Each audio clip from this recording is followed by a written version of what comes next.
Hi Maria, hi Sancho. I just wanted to thank you guys for being willing to do this meeting virtually. I know we're living in really uncertain times and we're trying to still make the business work, but there's challenges. So thank you so much for being here, and Sancho, especially to you, because I know this isn't really your thing and you feel that Maria's can be managed by me, but maybe you have your own financial planner, and I totally respect that, and that's fine. But you guys are a unit financially, for taxes, and just for each other. So I just want you to understand that, like, while you may not feel you need my services, for you, the changes that we're going to talk about today and the goals that you guys have for your estate and your retirement are combined for the two of you. Like, whatever change you make affects hers and vice versa. And I'm going to be talking a lot about what affects the both of you today. So a little agenda I want to go over. We're going to start with just a little bit of introduction on what you guys came to me for, really what Maria came to me for, what questions she had, what expectations, then also like some concerns that she really had for you guys and your financials and your retirement. So I know that Maria wants to retire at 65 and she's only part-time right now, but she is bringing in some cash. And then Sancho, you have the several businesses and you are really you guys are a joint holder for most things, but you really hold most of the assets, and everything is sort of just left to Maria. So the expectation that you guys want is to retire at those ages and then to have an equivalent of $495,000 a year during your retirement in today's dollars. So we can talk about the future value of that later if you guys have that question. And you guys both anticipate living to 95, so that gives me a pretty big range of things that I can work with. And then inflation is 3%. We did end up changing that a little just to play around with the numbers and get you guys to that goal, but I'll go into that a little later. We did have some challenges with that. And then Maria, you had some questions about what if Sancho were to pass sooner rather than later, and we're going to go over that as well. And then another thing she wanted to know, Sancho, was being at stay at home, like she's not really sure where all the money's going. She guys said you guys have some trouble budgeting, or you don't have a budget, and she just doesn't understand how y'all don't seem to have as much money as you think you should and where that's all going. So I can definitely break that down for you. We definitely have some areas to work on, and which is great because there's always something. And then she also wanted to know what other things I can do to just sort of advise you guys. And again, I know you have a financial advisor, but let's just bear with me. Okay. Okay, so the goals that you guys have are going to require you to have about to save around $90,000 in cash a year. So to just review, I had to make some changes to get you guys where you needed to be. So some recommendations I have, I'm going to start with some recommendations I have, and then we're going to go over some estate planning and then some investments changes that I had to make and that I think that we should make to get you guys to your goals. So you guys have plenty of cash coming in, and the fact that you don't know where it's going is sort of a challenge because there's so much of it and it's going in so many different directions that I can understand how that's hard to manage, which is why people like me and Sancho's financial advisor exist, and we can really just dive in and see where everything's going. So what we're going to look at today is sort of where all that is, and I sent you all the documents so we can sort of do this virtually together, and it should be easier. So you guys are paying a lot in interest on certain things, and one recommendation I really have for you guys is to take some of your large cash influx that you have and go ahead and just pay off some of these liabilities that are just eating away at you in interest. So one of those that I can suggest for you is going to be paying off the ones that have a lot of interest. So that's going to be like your furniture loan, the college loans, and then some of the other smaller ones. Like, you just don't need to be paying interest on those. You have the cash to just pay them off, and then that extra money that you have, you need to be putting in your joint savings, or you can put it into a joint checking. Either way, it's going to take down your taxable and also give you a little bit more cash flow to work with, and then you won't have that interest piling up on you, and also you won't have that payment every month, and it's just taken care of. There's just no real reason you should have those because you have the cash to just pay them off. So it's also with the vehicles, the interest rates aren't super high, but you could easily pay one of them off and you'd be good to go with some of the cash. Okay, so another recommendation I have is everything is sort of in Sancho's name, which is fine. You guys have a lot of joint assets, but a lot of it's all in Sancho's main name because he is the primary provider, which is fine.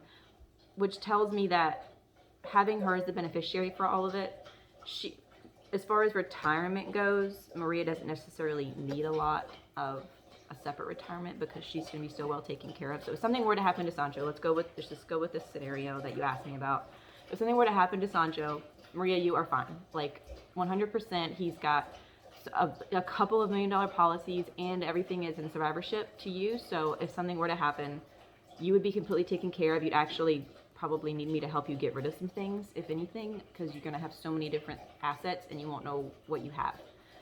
So as far as that question goes, you have nothing to worry about. I also think that you guys being willing to sell off some things for later will help if something happens also.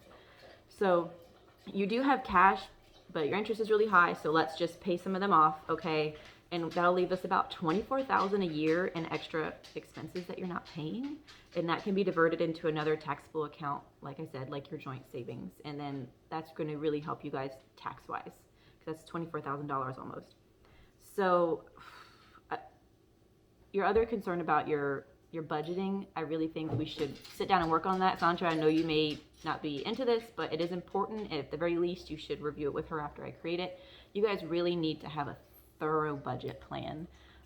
You guys have a lot of money coming in, and a lot of people that have a lot of money coming in, some of my clients, they think that, oh, I don't need to track it, and then they get to where you are and they don't know where their money's going. And it's just so easy to just create a sheet like I've done for you, only a little bit easier to read, not so financial, and just tell you where your money is going and where we can make improvements on that. Not on where your money is going, but make improvements budget-wise. Like examples, paying off those liabilities, or putting more money into savings or your 401k, Sancho, because you really aren't utilizing that to what it should be. And Marie, you don't need a retirement account because, like we said, you should be fine. So that's not something that should be a concern for you as far as your retirement, because you guys will be fine if you're both still living, and also if one or the other does pass before the age that you guys chose, you'll both be fine. Sancho, you would be fine because you have all the investments and the businesses that you can live off of or sell to live off of, whichever you need. And the investments are something a little bit more deep we're going to have to go into because it's harder to understand, and we did have to make some changes. So when you guys are looking at the plan that I sent, just understand that I wanted to get you guys to your goal. I did have to take your goal down to about 480, and that was for a lot of reasons. So we changed because to get you guys to the age you wanted to be, and then in a good risk profile, because Sancho, you have an awesome risk profile. Maria, we need to up yours, which I did, and I'll show you that as well. I put you at like a 50 when you were really at like a 35 or a 34. In order to get your investments in a better place, we really needed to up that, and Sancho, yours was fine where it was, but I did change the percentages and the types of investments that you did to a capital and then a total, which you'll see on the forms, and that really brought you guys up to about 75% success rate, which I would like it to be better, but without making some drastic changes, I wasn't able to get us there. So just understand that there's always more to be done, but I did have to make some changes for you guys. So for estate planning, let's just go into that. So the risk of probate is very high for you guys, which means that, Maria, if something were to happen to Sancho, you would be taken care of, but there would be like a wait period, and there's a lot of different paperwork and things you'd have to go through to get to what you needed that was left for you by Sancho. So things we can do to avoid probate. There's lots of ways around it that you guys can take care of now, and I can help you with. So there's a lot in his name and not joint ownership. The things that are in joint ownership with survivorship go to you, Maria, which is perfect. So if we retitle some of these accounts or close them or do what, we just need to get them to the point where either they're not going to be a problem when Sancho passes, or they're going to transfer to her, the surviving spouse, so that we can open a trust to do that, or we can create a new account under a joint ownership, or we can retitle it, which is a little more complicated, but we have all the time in the world. It's no big deal to retitle. And then power of attorneys for estate planning are really important also. So if something would happen to Sancho, but he was medically incapable of making decisions, we need to make sure Maria is in the right space to be making those decisions. And again, this will avoid probate. So if something happens to Sancho, let's say, and he's incapacitated but still living, Maria needs to be able to make changes to their financials, and she needs to have access to his medical directives, and that should be in her control. And that's where we set up a medical directive power of attorney, and then also just a general power of attorney. So Maria, you will have access to make any changes that you need, which is exactly what we want. So investment wise, Maria, we increased your risk. I did mention that, but we're going to go over a little bit more. Increased your risk because you have a longer time horizon to gain on those investments until retirement, and you're younger. So just in general, your time horizon is longer. So there's no reason not to take any more risk. You definitely should be upping that. And I know it's a hard thing to get by, but we can go over that some more later and get more detailed.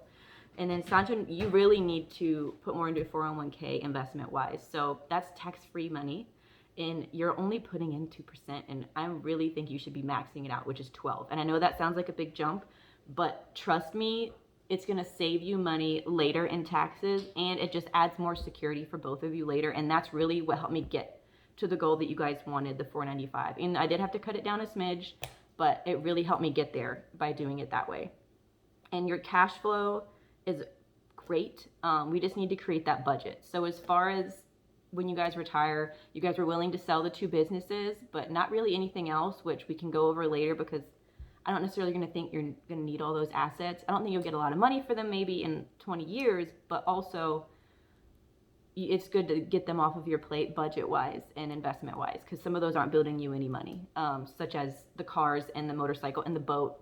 When you're retired, are you really going to need your boat that much? But again, we can go over that later.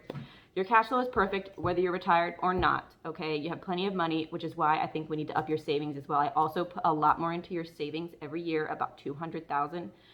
And I know that sounds drastic, but you guys have the cash flow. So there's just no reason not to make these jumps to make your retirement better. Just because you have money and you know that you are making good money, you don't know where it's going, which is why you came to me.